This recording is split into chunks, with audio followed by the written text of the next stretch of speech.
What's up, it's Crash Power, and this video is going to show you how to build and upgrade the Staff of Ice on the second DLC map for Black Ops 6, The Tomb. The first thing you want to make sure you do is go to the subterranean temple near the red portal and activate this amulet by holding the action button to open up the passageway to the Dark Aether Nexus. This will activate the etheric lanterns located around the map that you'll need to shoot in order to progress in the building of the Ice Staff. You'll notice two murals in rooms just after you enter from the spawn. One is right here in the room where depth perception is, and the other is on the other side over here. And these two murals are going to be essential when it comes to building the Ice Staff. In each of these little subsections you'll find 4 lanterns. Only one will have the Ethereum lantern lit. And you want to keep shooting lanterns until the one closest to the mural is lit, right here. When it does, it's going to activate a picture of Roman numerals in a constellation shape, but you can't see them until you kill a shot mimic on round 8 that will drop a molecule. Make sure you get that molecule. Once you do, you'll see Roman numerals lit up on these murals, and you have to shoot them in numeric order. If you get the order wrong, they'll turn red. It'll save your progression of correct number shot, and then you'll have to start over again. Shoot all the symbols in numeric order to create the Taurus constellation. Doing so will trigger a lockdown event with 5 waves of enemies, including doppelgasts and shock mimics. The staff part will spawn at the end alongside a max ammo power-up. Now you have to repeat this process over again in Lethalic Catacombs. Go over there and shoot the Athenic lantern until it's in front of the wall depicting the archer, and you'll need to shoot the 10 symbols in numerical order, which form the Orion constellation. Doing so will trigger a lockdown event with 5 waves of enemy, and this time the headpiece will spawn at the end alongside a max ammo power-up. Now, you're doing this probably around 8 or 9 or pretty early in the game, but you need to make sure you have at least a level 1 pack-a-punched weapon or something really strong to handle these bosses, because in the tight spaces it can get kind of stressful. Then return to the Dark Aether Nexus, the altar at the top of the mound. Go there and interact with it. The parts will spawn in front of you at the altar, which will trigger a final lockdown event where you need to protect the staff from enemies. Once you've completed this, the Staff of Ice will be available to pick up. Now that you have the Staff of Ice, it's time to upgrade it to ULLS Arrow. Using the Staff of Ice, you want to rapidly shoot and freeze 3 purple etheric lanterns in 10 seconds. To do this, you want to go throughout the map and I'm going to recommend you do these 3 crystals. Get them to spawn in these 3 spots. You have to shoot this quick. If you do it successfully, a quote from Archibald will be played to confirm the step. Extinguish the flames, rose the crystals. So, where does that jolly well leave us? When you've done that successfully, return to the Dark Aether Nexus. You'll find 3 floating rocks with a specific purple symbol on each one of them. Shoot each symbol on the rock with the Staff of Ice, and it will lower the rock down. Now, these can be kind of difficult to find. You really have to look. But once you find them and shoot all 3, memorize the symbols, because you're going to need to shoot them to open a locked portal. These are the symbols that you could see on the stones. You'll need to shoot 3 of them. But one of the 4 portals will close itself after you shoot all 3 rocks.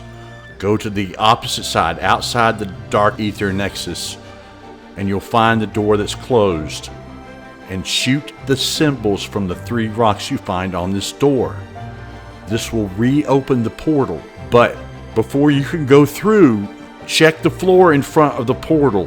If you don't see any symbols on the floor, you've entered the wrong symbols and you'll fall to your death when you enter the portal, so be careful. Note, having stamina with free fall augment on, or quick revive with dying wish equipped, will prevent your death. But just make sure that you have 3 symbols on the floor before you go through. It'll kill you. Enter the portal to the Dark Aether Nexus, and it will teleport you up on top of this rock above the center mound. You'll see a purple orb right here. make sure you approach this orb and hold the action button to activate the challenge. This is very important, because if you don't, if you just jump off the side, then like this, it will stay up there, and the challenge, you'll have to go through the whole process over again to restart around and shoot the gate and whatnot. Make sure everybody is together. Go through the portal. It'll spawn you up on top of this rock, and hold the action button like that. Now, you need to stay, for this challenge, you need to stay near this purple ball. So follow it down to where it goes, and if you see a bright light, one of your teammates got too far away from it and the challenge has failed, the ball will disappear. If you fail a challenge, you'll have to start another round, then find the door that's locked. It might not be the same one. Shoot the 3 symbols, make sure the symbols are on the floor, and then go through the portal again. Once again, you both need to be together, real close to the symbol when it falls to the ground. So either go through the portal together, or one person can be standing below waiting for it to drop. Follow it down. Now, you're going to get a lot of enemies that spawn during this challenge, a bunch of special enemies as well. Take care of them, but don't lose your focus on the ball. It's going to sneak away while you're fighting. So try to keep it in front of you by walking backwards like this. So you always make sure you're near the ball. This ball is real tricky to stay near. Turn around, you'll learn when the zombies will spawn right out there. But always keep your eye on that ball. It's going to circle around the arena. You'll have to fight off these enemies. But killing the enemies is as important as staying near this ball. You're going to fail this challenge if you don't do this. Now, once it's made a semicircle around the map, it's going to head inwards, and this is the tricky part. When it heads in this way, it can get away from you. So, especially with all the special elite enemies chasing you, Ether Shroud is a good thing to have during this challenge. Make sure you stay near the ball. It'll go around the Pack-a-Punch area. If you're having trouble with this and you're automatically failing every time, it's probably because you don't have your entire team going into the Dark Ether with you to escort the purple ball. You need to make sure that they're all there and in close proximity to the ball at all times. Otherwise, it's not going to work. And every time you kill the enemy, its soul goes into the purple ball and makes it move. So the more you kill, the faster the ball will move. You want to follow the purple ball until it reaches the altar where the Staff of Ice was first crafted. If you've done it correctly, the altar will be glowing, and interacting with it will upgrade the Staff of Ice. And notice here that we both have ice staffs. That's because we used a Wonder Bar Gobblegum to get the Staff of Ice from the box as well. So you can have 2 in a game. One you craft, and the other you could get from the box if you want to take a chance at Gobblegum. It doesn't always give it to you. Sometimes it gives you the ray gun. And if you do have 2 Staffs of Ice in the game and you want to upgrade them both, you'll have to wait after upgrading the first one before you can upgrade the second one. Just stroll around, kill some enemies, survive for a while, and eventually the altar will glow again. And this will allow you to upgrade the second Staff of Ice to ULLS Arrow. Once you have it upgraded, there are 2 options in front of you. Your number 1 is you got to learn how to use the damn thing.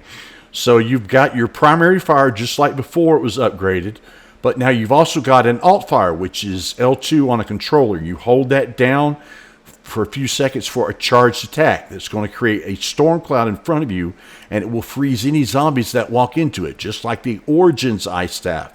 However, you can also flip over to an alt fire version of the staff called Skitsmat's Vigor by pressing left on your D-pad. It's going to allow you to use R2 to fire a bolt of healing energy at downed teammates in order to revive them. So the staff is both offensive and defensive. But I mentioned you had 2 options in front of you, right? That was the first option, just learning how it works. But now you've got this thing built, you're actually pretty far through the Easter egg. So click on this video right here to my main Easter egg quest guide. I've got linked on the screen right now. You can flex an alternate ice staff skin to your friends, so click through, and I'll see you there. I'm Crash Power. Thanks for watching.